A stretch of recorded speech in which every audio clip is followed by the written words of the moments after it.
Bonjour les enfants. Alors je ne sais pas si vous vous souvenez, la semaine dernière, vous avez regardé une petite vidéo sur les solides où je vous expliquais qu'il y avait des formes géométriques qui n'étaient pas plates. Des formes géométriques qu'on pouvait prendre dans nos mains, d'accord, qu'on pouvait toucher, qui étaient en relief, d'accord, en 3D on va dire. Et ces formes géométriques, elles s'appellent les solides. On avait vu qu'il y avait le cube, la pyramide, le cylindre et le parallélépipède. Je vous avais expliqué que ça s'appelait parallélépipède. Bon, c'est quand même un mot qui est un peu compliqué pour vous, alors il se trouve qu'il a un autre nom, ce volume. Son autre nom, c'est le pavé droit. Alors, parallélépipède, c'est trop compliqué, alors nous on va retenir pavé. P-A-V-E, le pavé. Alors on va bien regarder le pavé. Qu'est-ce qui est différent par rapport au cube qu'on a regardé la dernière fois? On va se poser la question.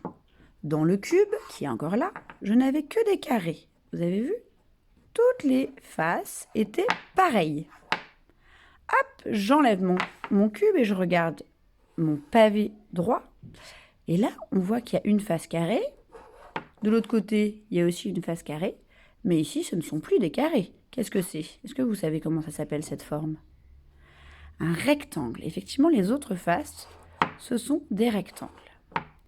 Alors, pour le pavé droit, on a le même vocabulaire que pour le cube.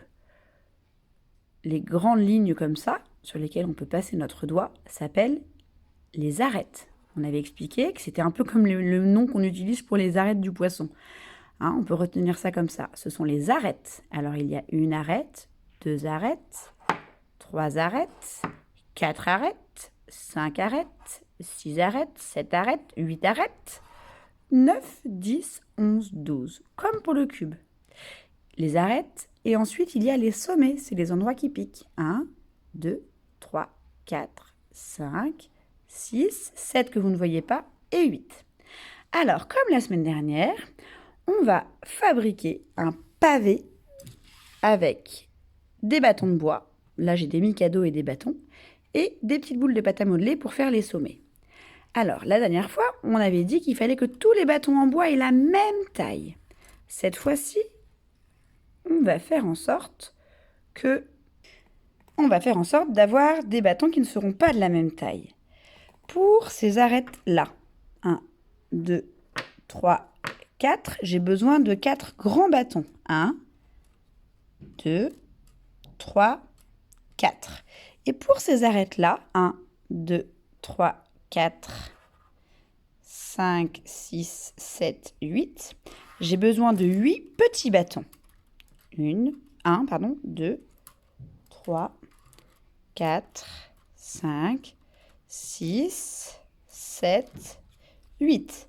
Pour les sommets, c'est la même chose que pour le cube. On a besoin de 8 boules de pâte à modeler. 1, 2, 3, 4, 5, 6, 7, 8.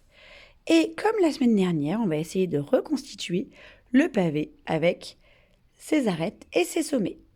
Dans un premier temps, je vais faire un rectangle avec 2 grands côtés et 2 petits côtés. Ensuite, je vais planter 4 petites arêtes. Donc là, en l'occurrence, c'est mes Mikado, d'accord, aux 4 coins de mon rectangle.